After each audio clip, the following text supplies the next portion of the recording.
सभी साथियों का एक बार फिर से मैं स्वागत करता हूं स्टडी वेब ऑनलाइन पोर्टल पर। और हम लोग एक बार पुनः लाइव आ चुके हैं अपनी करंट अफेयर की क्लास में, जिसमें हम लोग 10 महत्वपूर्ण प्रश्नों पर चर्चा करने जा रहे हैं। तो सभी लोग फटाफट लाइव आ जाइए एक बार और वीडियो को शेयर कर दीजिए, जिससे ज़्यादा से ज़्यादा जो साथी हमारे हैं इस वीडियो के माध्यम से जुड़ पाएँ। ठीक है, तो चलिए जल्दी से हम लोग अपने वीडियो की शुरुआत करते हैं। शुरुआत करने से पहले दो विनती, आपसे निवेदन एक बार फिर से है। वीडियो अच्छी लगे तो लाइक जरूर करिएगा, और दूसरा वीडियो को सब्सक्राइब जरूर कर लीजिए, चैनल को सब्सक्राइब जरूर कर लीजिए अगर आपने अभी तक हमारे चैनल को सब्सक्राइब नहीं किया है, क्योंकि सभी प्रकार के सभी सब्जेक्ट के इन्फॉर्मेटिव वीडियो हमारे चैनल पर अपलोड किए जाते हैं। तो टाइम टू टाइम आपको नोटिफिकेशन मिलने के लिए चैनल को सब्सक्राइब करना बहुत ज़्यादा जरूरी है। तो चलिए शुरुआत करते हैं हम अपने वीडियो की। तो पहला क्वेश्चन आपके सामने लिखा हुआ है। ठीक है, इस पहले क्वेश्चन को हम लोग पहले पढ़ते हैं कि प्रश्न क्या कह रहा है। कह रहा है कि नई पेंशन प्रणाली, ठीक है,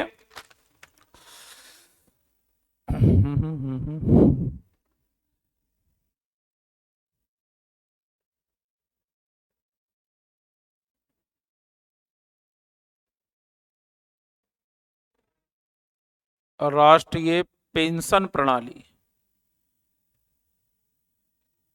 राष्ट्रीय पेंशन प्रणाली जिसे हम कहते हैं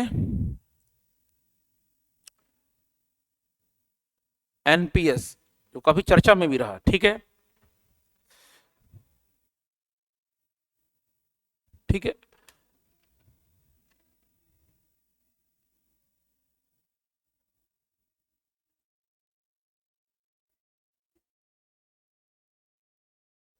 ठीक है। तो ये पॉइंट याद रखना है, राष्ट्रीय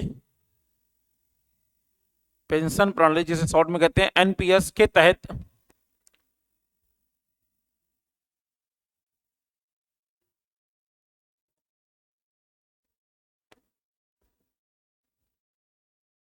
सरकारी कर्मचारियों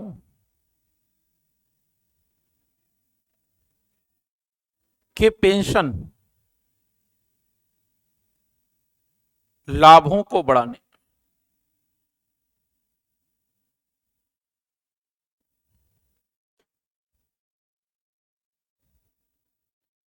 बढ़ाने के लिए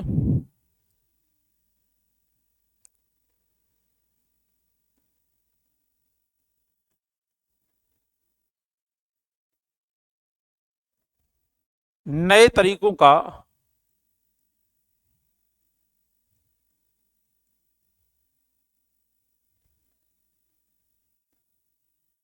पता लगाने के लिए गठित समिति, एक समिति सरकार ने बनाई है,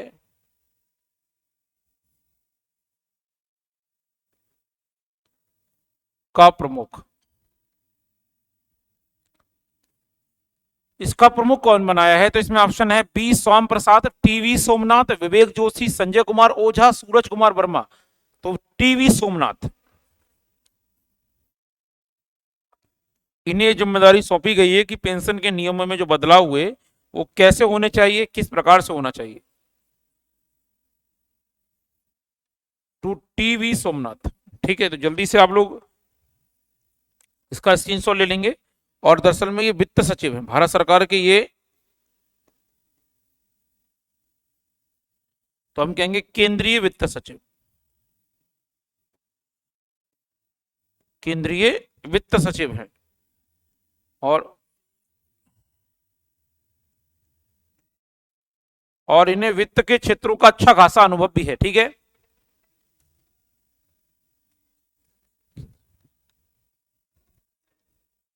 ठीक है। और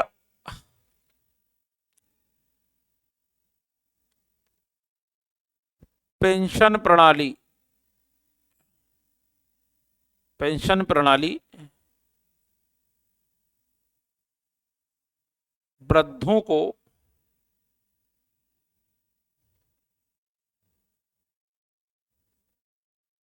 किस प्रकार से दी जाए,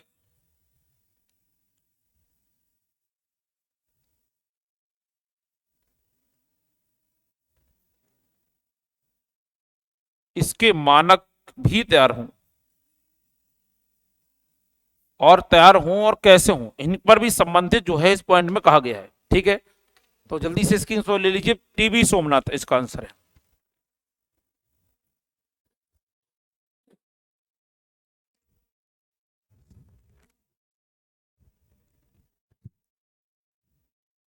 अब हम चलते हैं दूसरे प्रश्न की तरफ। तो दूसरा प्रश्न हमारा आरबीआई से रिलेटेड है।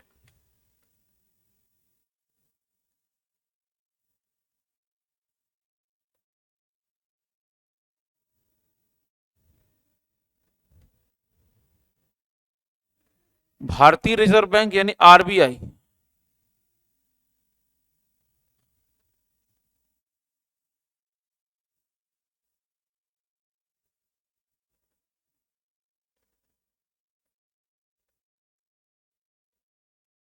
लाइसेंसिंग अनुमोदन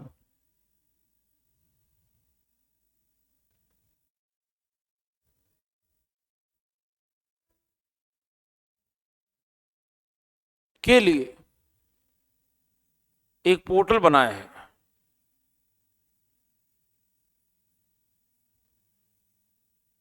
केंद्रीयकृत पोर्टल पोर्टल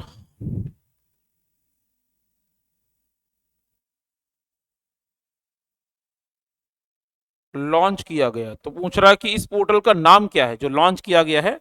इस पोर्टल का नाम है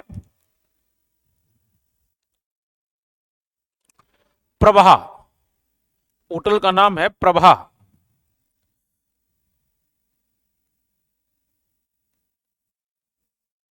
PRAVEH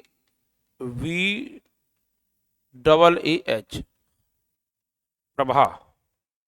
तो हिंदी में तो ऐसे ही लिखा जाएगा, लेकिन ये हिंदी में नाम मैंने लिख दिया, लेकिन दरअसल में इसकी फुल फॉर्म भी आपसे पूछ ही सकती है।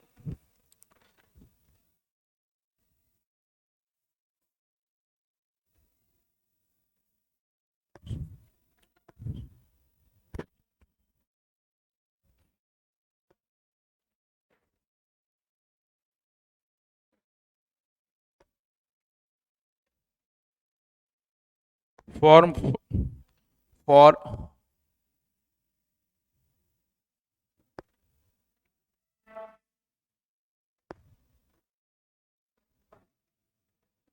रेगुलेटरी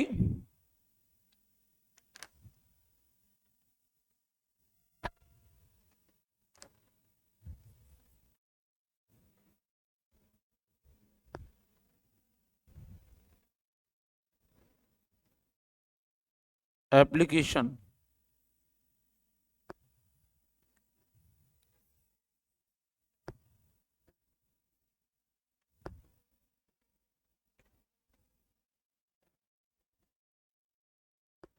वैलिडेशन एंड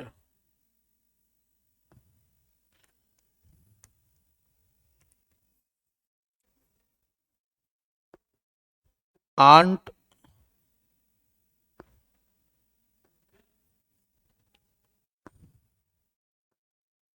हॉरिजेशन, ये इसकी फुल फॉर्म है। ठीक है,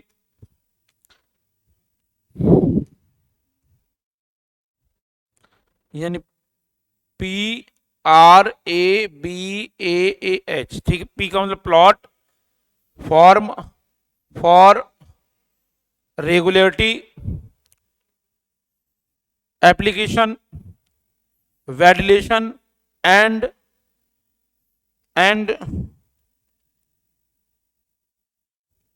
यहाँ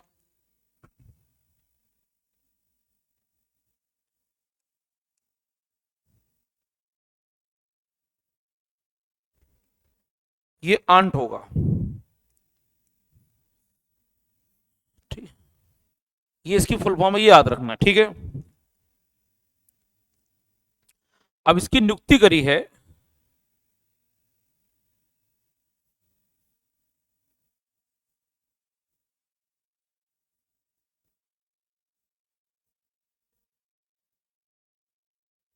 आरबीआई गवर्नर यानी शक्तिकांत दास।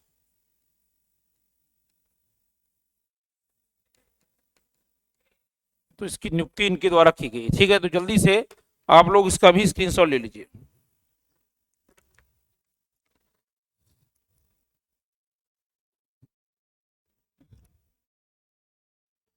तो चलिए क्वेश्चन नंबर 3 पर। तीसरा क्वेश्चन क्या कह रहा है जरा देखते हैं। कह रहा कि Adani power limited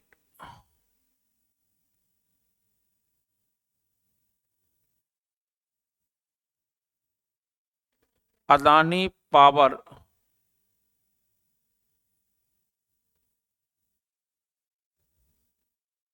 limited, AP L, APL, इसको शॉर्ट में कह सकते हैं एपीएल, ने किस राज्य में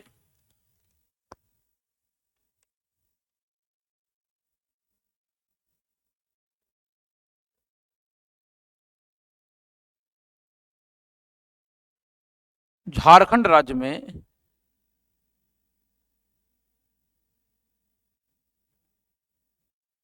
एक नया बिजली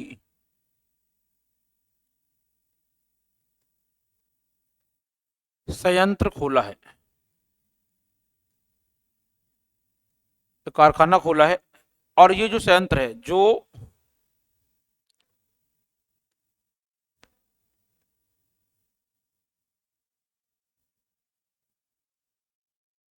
जो संयंत्र बांग्लादेश को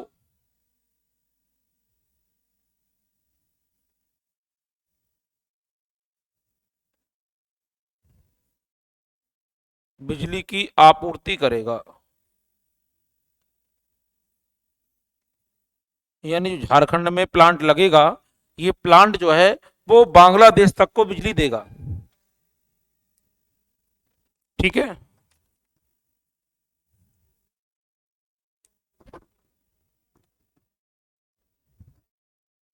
बताया गया कि इस संयंत्र की जो लागत है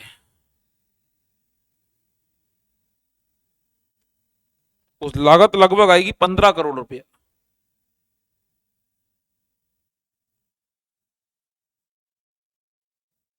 15 करोड़ रुपया इसकी लागत आएगी। और इसकी क्षमता जो होगी, क्षमता जो होगी वो 1600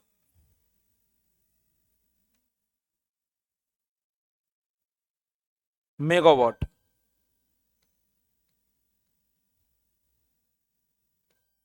तो बिजली क्षमता जो होगी वो 1600 मेगावाट होगी, जिसमें से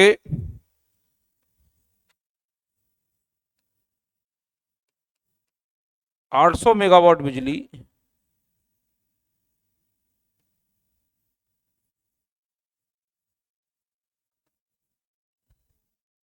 बांग्लादेश को भेजेगा। बांग्लादेश को भी ये बिजली भेजेगा। तो जल्दी से आप आंसर लगा लीजिए, इसका आंसर है झारखंड।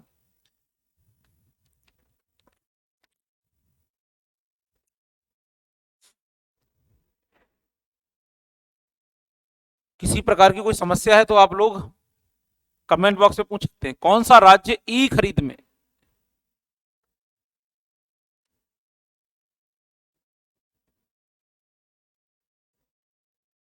ई खरीद में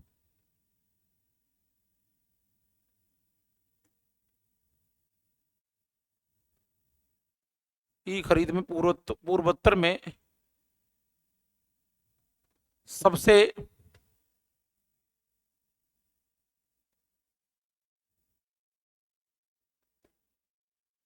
सबसे अच्छा प्रदर्शन वाला राज्य ई खरीद में। तो ये जो राज्य है पूर्वोत्तर में, तो पूर्वोत्तर में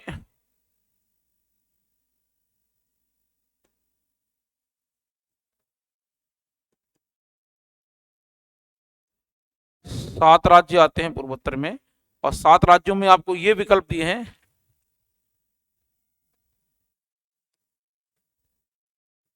से एक।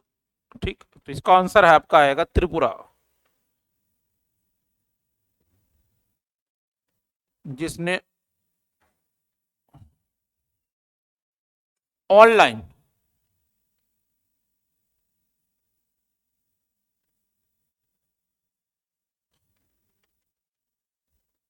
खरीदारी में प्रथम स्थान प्राप्त किया। तो जल्दी से आप लोग स्क्रीनशॉट ले लीजिए इसका भी, क्वेश्चन नंबर 4 का।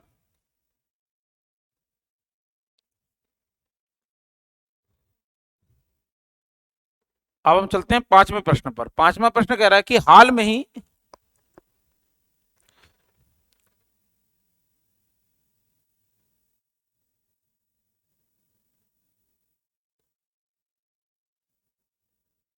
भारत की राष्ट्रपति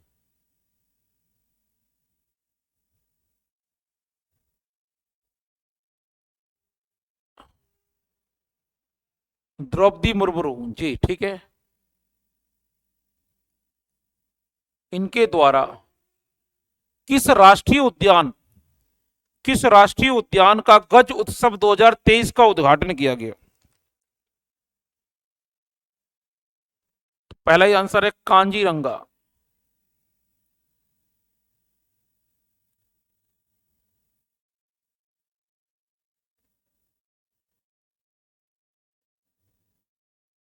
कांजीरंगा राष्ट्रीय उद्यान, यह असम।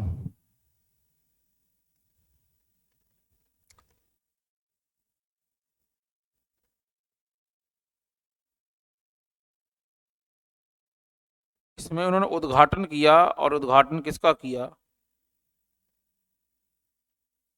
गज उत्सव 2023। तो गज उत्सव 2023 का उद्घाटन उन्होंने किया है इस पार्क में।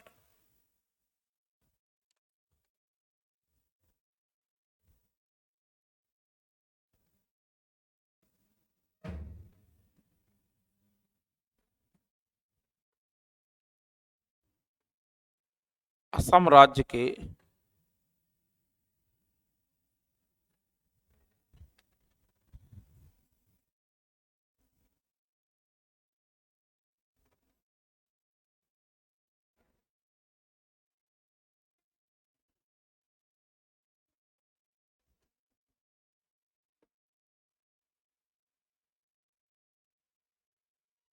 तो राजकीय दौरे का 3 दिवसीय दौरा था, उसका तीसरा दिन था। उस तीसरे दिन पर ये वहां गई हैं और उन्होंने इसका क्या किया? उद्घाटन किया है। ठीक है, इसके साथ ही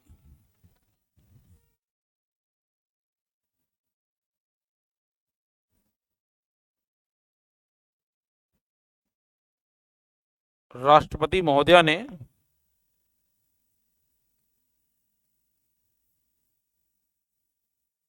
असम उच्च न्यायालय असम उच्च न्यायालय गुवाहाटी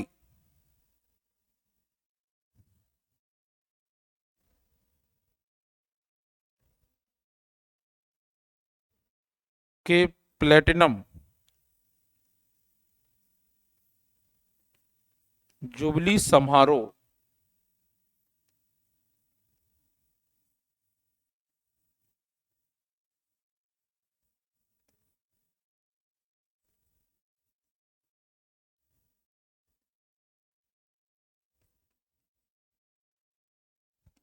मुख्य अतिथि के रूप में शामिल हुई। ठीक है,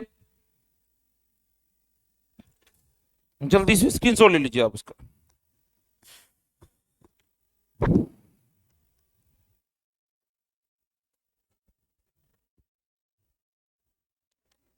अब चलते हैं हम लोग अपने छठे प्रश्न की तरफ, 6।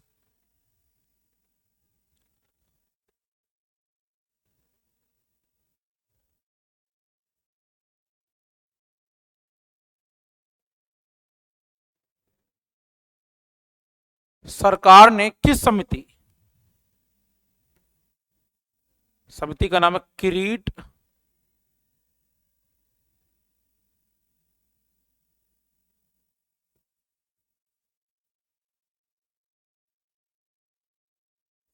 पारिक समिति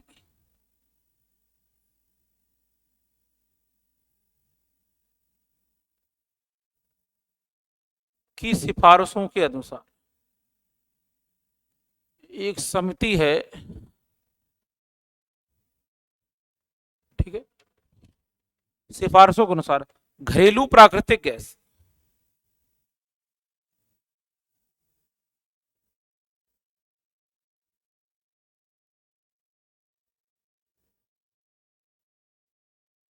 किसकी बात कर रहा हूं? घरेलू प्राकृतिक गैस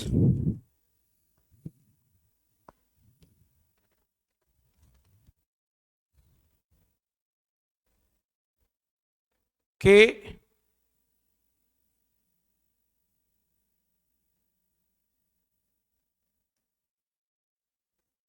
मूल्य निर्धारण मॉडल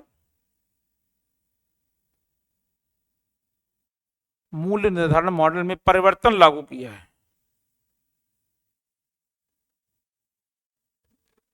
घरेलू प्राकृतिक गैस के मूल्य निर्धारण मॉडल में परिवर्तन लागू, ये लागू किया है एक समिति की सिफारिशों के आधार पर। किसने? भारत सरकार ने। भारत सरकार। तो जितने भी दाम होते हैं गैस के, पेट्रोल के, वो भारत सरकार निर्धारण करती है। तो भारत सरकार ने एक समिति बनाई जिसका नाम है किरीट पारेख समिति, जिसने सुझाव दिया कि घरेलू प्राकृतिक गैस के मूल्य निर्धारण मॉडल में परिवर्तन लागू किया जाए। ठीक है। अब इसके आधार पर अगर देखा, इस समिति ने क्या और सुझाव दिया, इसने क्या कहा?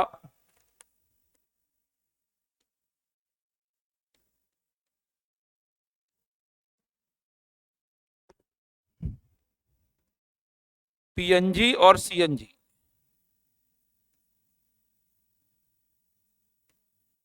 पीएनजी और सीएनजी में जो पीएनजी होती है, जो सिलेंडर में गैस होती है, घरेलू गैस होती है, और सीएनजी वाहनों में यूज की जाती है। सीएनजी और पीएनजी में 11%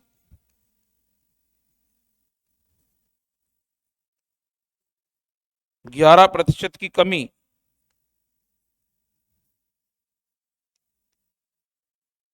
उम्मीद बताई कि यहां इसने कहा कि 11% की कमी हो सकती है, गई है। ठीक। और ये आंकड़ा इसके द्वारा दिया गया है, तो जल्दी से आप लोग इसका स्क्रीनशॉट ले लीजिए।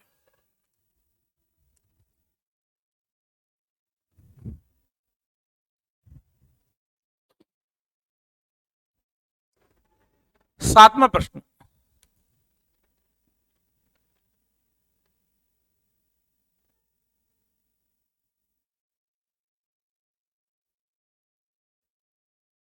Automotive, automotive tyre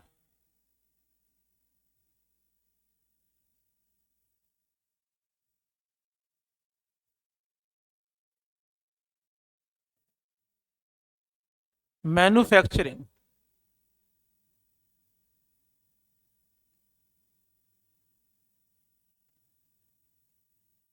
association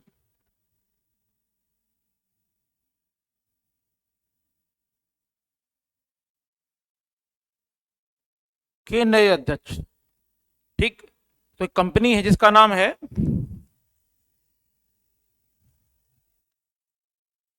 automotive tyre manufacturing association. इस कंपनी के जो नए अध्यक्ष बने वो कौन बने हैं? इसको हम शॉर्ट में कहते हैं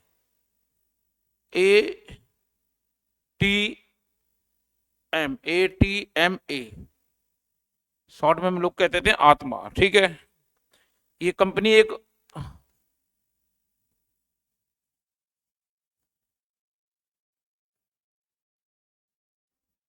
प्राइवेट सेक्टर की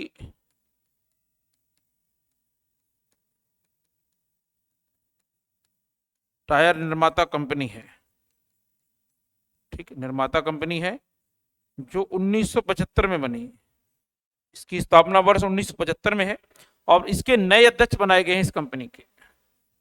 वो कौन है? तो बी सुब्रमण्यम है, बाई माधव राव है, जगदीश कपूर है, डॉक्टर आर बी बर्मन है, या फिर अंशुमान सिंघानिया।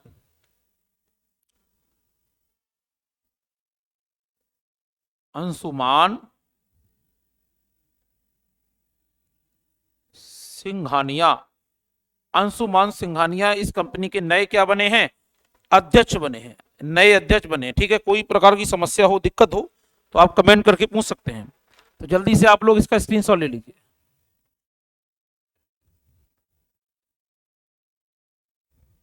अब चलते हैं अपने 8वें प्रश्न की तरफ।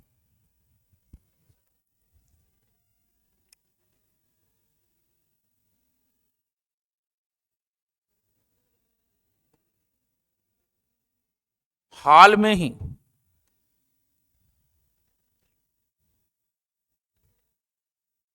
KSINC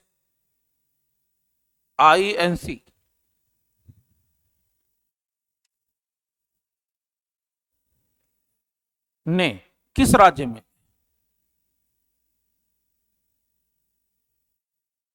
ये राज्य केरल राज्य में। आंसर हो गया केरल। केरल राज्य में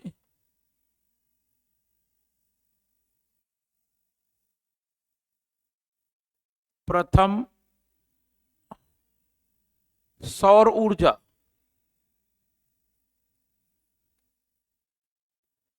प्रथम सौर ऊर्जा संचालित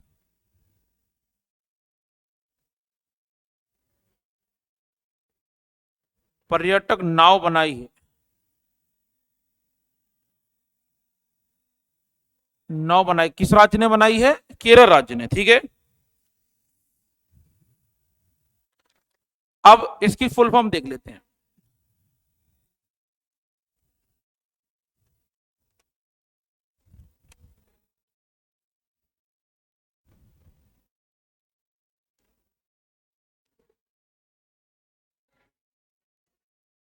केरल स्टेट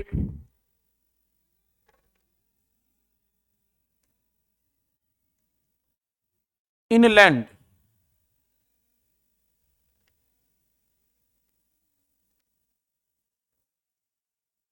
नेविगेशन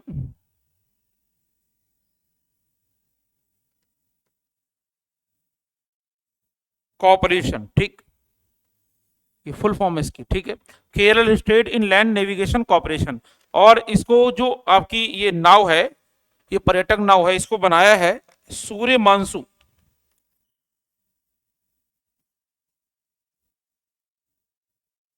सूर्य मानसू। ठीक, ये इसके जन्मदाता है, संस्थापक। याद रखेंगे पॉइंट।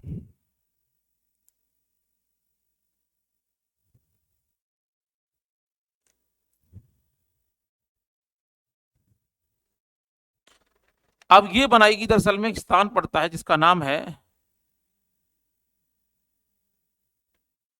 काया किंग। काया किंग स्थान पड़ता है केरला। काया किंग केरला। ठीक है, वहां बनाई गई है। और ये स्थान पड़ता है 14 द्वीपों का स्थान, जहां 14 छोटे छोटे जो हैं वो आइलैंड है।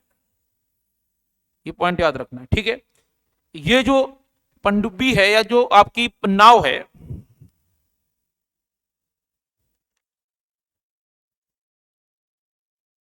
नाव प्रथम नाव है और ये किससे चलती है? सौर ऊर्जा से। प्रथम नाव सौर ऊर्जा से संचालित है।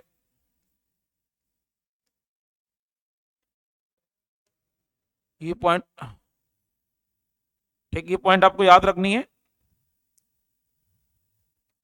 इसमें ऊर्जा जो है सौर ऊर्जा, या ऊर्जा का मतलब ऊर्जा सोलर ऊर्जा, इसमें ऊर्जा है वो है 27 किलोवाट।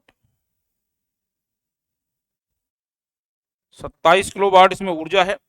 और जिसमें जितनी ऊर्जा है, ऊर्जा जो 100% ऊर्जा है इसमें से, उस 100% ऊर्जा में अगर बात करूं तो ऊर्जा में दो तरीके से ऊर्जा है आपकी। ठीक है, 75% और 25%। तो 75% बैकअप के लिए बैटरी है, बैटरी लगी है। तो 75% के लिए बैटरी लगी है और 25% के लिए सोलर सेल या सोलर एनर्जी या सोलर ऊर्जा। तो हालांकि ये पूरी तरीके से नहीं है, लेकिन पहली है। इसमें से 75% जो है वो सूर्य से बनी हुई है, सूर्य की ऊर्जा से ही चलती है। ठीक है, और इसकी लागत है, लागत अच्छी खासी है इसमें, 3.95 करोड़ रुपया। मतलब मान के चलिए 4 करोड़ के आसपास में इसमें लागत लग गई। जल्दी से आप लोग इसका स्क्रीनशॉट ले लीजिए।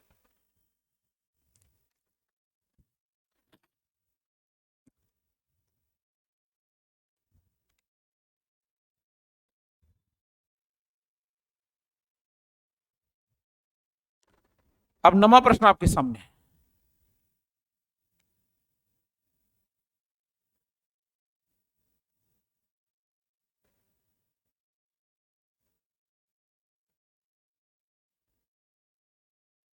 नाटो सहयोगियों नाटो सहयोगियों के साथ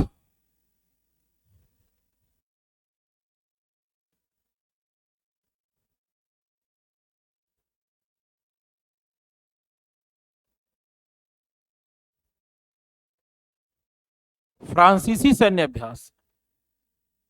फ्रांसीसी सैन्य अभ्यास।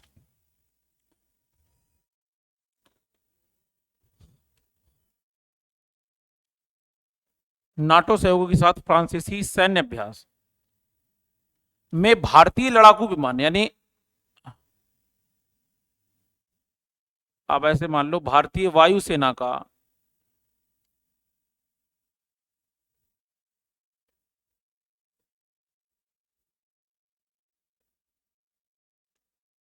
लड़ाकू विमान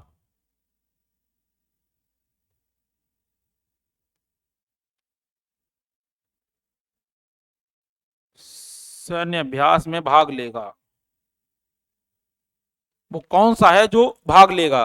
तो उसका नाम है आपका मिराज 2000, टाइफून, भारतीय राफेल। तो भारतीय राफेल, हालांकि ये लगा जरूर है भारतीय राफेल है, लेकिन ये हमने फ्रांस से ही लिया है। तो भारतीय राफेल लेगा काम, ठीक, इसमें अभ्यास लेगा। ये पॉइंट आपको याद रखना है। तो आंसर क्या है इसका? राफेल।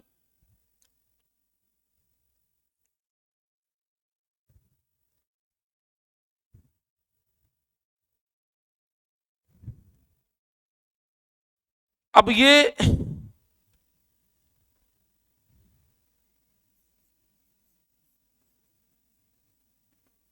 यह अभ्यास राफेल का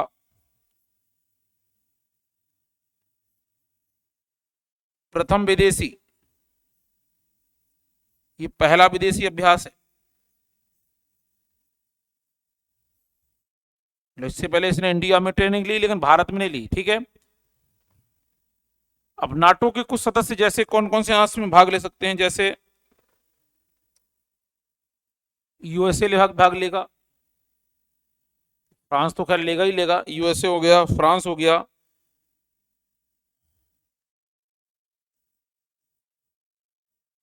ऑस्ट्रेलिया और आपका इंग्लैंड, ये सभी देश भाग लेंगे।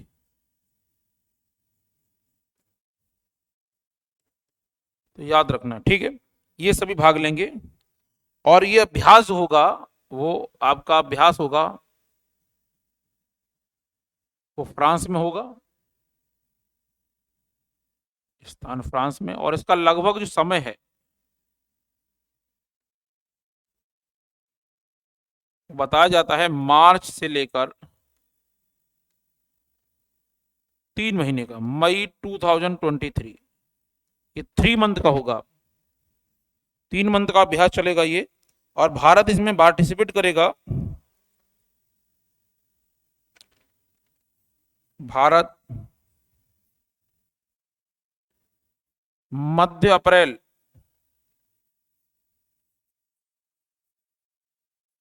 2023 से शुरुआत करेगा, ठीक है। तो जल्दी से आप लोग स्क्रीनशॉट ले लीजिए।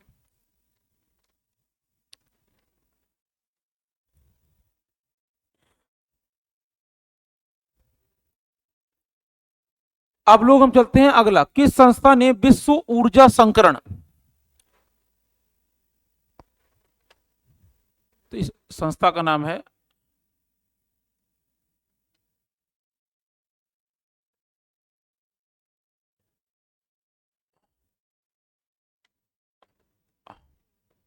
अंतरराष्ट्रीय अक्षय ऊर्जा एजेंसी।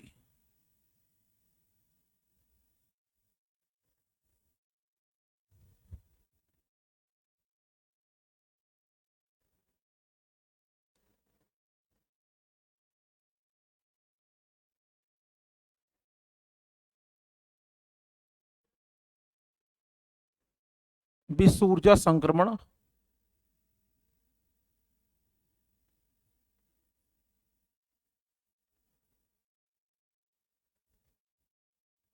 आउटलुक 2023 रिपोर्ट जारी की किस संस्था ने विश्व ऊर्जा संक्रमण आउटलुक 2023 पे रिपोर्ट जारी की? इस एजेंसी ने रिपोर्ट जारी की, क्या कहा इसमें? इसने कहा कि 2025 तक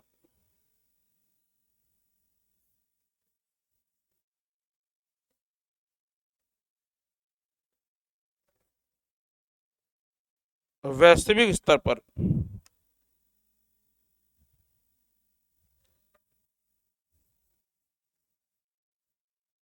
ऊर्जा उत्सर्जन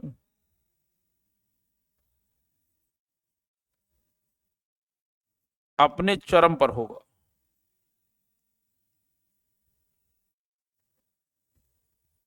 सबसे ज्यादा खपत होगी, ठीक है।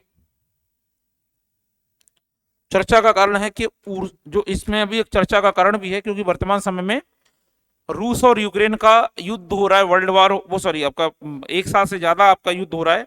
और इस युद्ध से ये चर्चा का विषय बना हुआ है कि कहीं दुनिया में एक बार फिर से वर्ल्ड वार ना हो। और अगर ऐसा वर्ल्ड वार होता है तो वो देश के लिए चिंता का सबक रहेगा या देश के लिए चिंता का विषय बना रहेगा। तो इसलिए इस रिपोर्ट ने कहा कि आगे ऊर्जा का और ज्यादा क्षरण हो सकता है। तो ये था आपका क्वेश्चन नंबर 10। इसी के साथ हमारे करंट अफेयर प्रश्नों की श्रृंखला जो है वो यहीं समाप्त होती है। आई होप आप लोगों को वीडियो अच्छी लगी होगी। वीडियो अच्छी लगी हो तो वीडियो को लाइक करिए, शेयर करिए और चैनल को सब्सक्राइब अभी तक नहीं किया तो चैनल को सब्सक्राइब जरूर कर लीजिए, ठीक है। अब हम मिलते हैं किसी नई वीडियो में एक पुनः आपसे। तो अभी के लिए अनुमति दीजिए, आज्ञा दीजिए। जय हिंद, जय भारत।